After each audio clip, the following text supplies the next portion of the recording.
welcome back to part 2, a 2009 Lincoln MKS. Unfortunately, my fat thumb hit the stop button. Anyway, we were getting ready to change the spark plugs and look down the cylinder holes. Some people like to drop a little seafoam or something down there. It cleans off the top of the pistons from the carbonization that's been built up over the years, unless you've had regular fuel injection services. These are the back 3 spark plugs. Now, the front 3 spark plugs I threw out already, but I should have taken a look at them. See these blue tops? That tells me that these are the original spark plugs. Ford uses blue on top of theirs. I think maybe green was Dodge and red or orange for GM, I forget. But the blue tops tells, and you can't buy these at the store. You can't even buy them at the dealer. This is installed from the factory. So if you have this and you have 100, 200, however many hundred thousands of miles, and you see this, that tells you that they are original. So we're gonna go replace them with the iridiums that it calls for, and we will install them back. If you want the Motorcraft ones, this is the part number that it came with, and it looks like platinum. That's interesting. They told me it was iridium. Oh well, iridium's a little better, lasts longer, probably never have to be changed again after we do it. All right, we're gonna do reassembly now. And just to remind you, I did mention it earlier, of course, you still want to use the same aluminum anti-seize lubricant, just a tiny bit on the threads before putting them down there. And once again, the coils will have the pre-lube of the dielectric jelly on there. Again, you can, if you want, put dielectric jelly on the inside of the pigtails right there, minimizing resistance. And we're going to put the coils on now. Okay, now we're going to replace the intake manifold gasket. There's a tab right here. You can peel it out with your finger or get a pick, and then everything starts to come apart. There are 3 individual double gaskets. I'm going to need 2 hands, but you see how easy that came off. Just to show you, there is a little bit of oil residue on the inside of the gaskets. It could be the fuel carbonization that runs through there. Hopefully it's not oil. It could be the where the oil gets unburned fumes get returned into the engine through the PCV, positive crankcase ventilation system. But we're going to put the new gaskets on here. Again, here is that number in case you need it. Now, I installed 2. I got the 3rd one here. See this tab right here? It's very easy to figure out which way they go because it fits right in that notch. So pretty easy. They only go on one way. Don't worry about messing up, but don't force it. If it's not going in simply, you want to line up that notch first so you know which way it goes.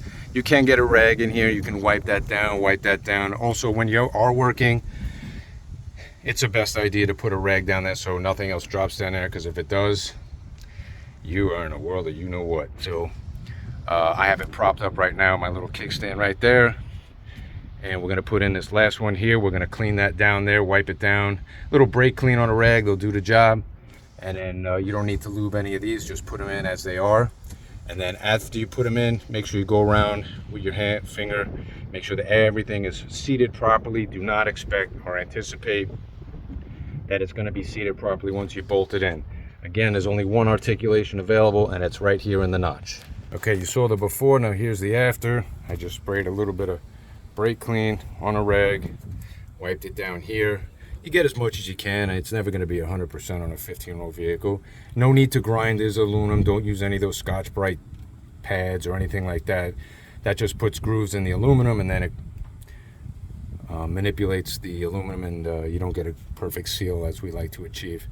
All right, so we're going to put this down now. Now, don't forget, the long bolt is up here. Before you start hooking up any of the hoses or clips, you want to line everything up first. Put all your bolts back in. These over here, they're all the same length, so it doesn't matter which order they came out of, just the top one right there. And once you got all 6 in, don't forget about your tiny little 8mm right here. That goes right there. I'll probably need 2 hands for that. Nope, we got it. And then the sequence I don't have, you'll have to look it up. I'm gonna look it up right now. Before I forget, I'd appreciate it if you like and subscribe. Share this video once you're done watching it. If it's helped you or helped somebody else, you think it might help somebody else rather, please share it with them. This is only for information. This video, all my videos are just for information, to give you the best opportunity and ability to do the repair right the first time. Other videos, of course, have different ways of doing it, but this is the way that I do it. Don't forget your hose back here. You want to make sure that you got pushed down a little bit, and then we'll get to the rest of the clips. So what I'll do is, I can't stop the video. YouTube hasn't figured out a way, if you're by accident like I did, this is part 2. If by accident or whatever reason you stop the video, it'd be nice if YouTube figured it out in the IT area, how to join 2 videos, so that way it's one continuous video. But until that point, we got to work with what we got, right? So I'm gonna look up after the video the sequence, and I'm gonna put it in the description, so please make sure to look there. Now again, we're gonna go into all the clips. Make sure you got everything here.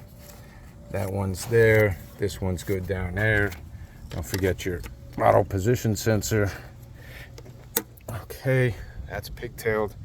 Then we have this 8mm bolt, which fortunately lines up perfectly. Sorry, I know the camera's not on it at the moment.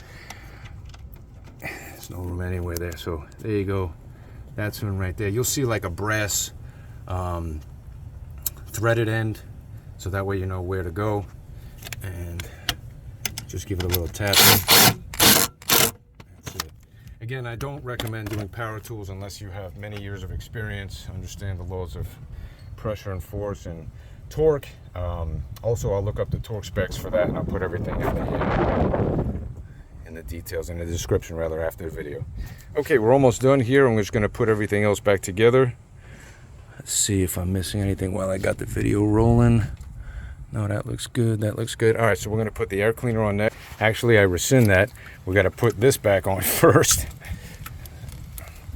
See, sometimes, yeah, so it's a good idea to always make sure that you look around before you rush it. There you see the blue gasket tabs. So if your customer says, oh, you didn't replace it. Yeah, I did. It's right there. It's blue. The original ones are gray. All right, I need 2 hands. Okay, so we're back here. This is all set. This hose is connected. Try not to leave any tools in there. This hose will go back to the air cleaner assembly. Okay, yep, we're gonna install the air cleaner now. Actually, before we install the air cleaner, so this is the one I took out. Obviously, this is the one that's going in. Because it's apart, this is the time to do it. Now, the way to test an air cleaner, in case you're not familiar, what you do is you hold it up to the blinding sun, and I don't see any light through there, even when you pull the pleat back. So what you want to do is make sure you always see some light, much like that. That's how you know you got a clean air filter, or it's not ready to be thrown out. If you can't see light through, then the air filter's through. Okay, so make sure you put the tabs in over here first, slide it in. And if you can't close this, that means it's not lined up right. Don't forget your 8mm, you got to tighten there. Okay, so I was a little bit off. And yeah, it's still off. Yeah, sometimes it can be a little bit of a bear with one hand. Make sure you don't lean on this. It is plastic, even though it's sitting in rubber. This is your mass airflow sensor.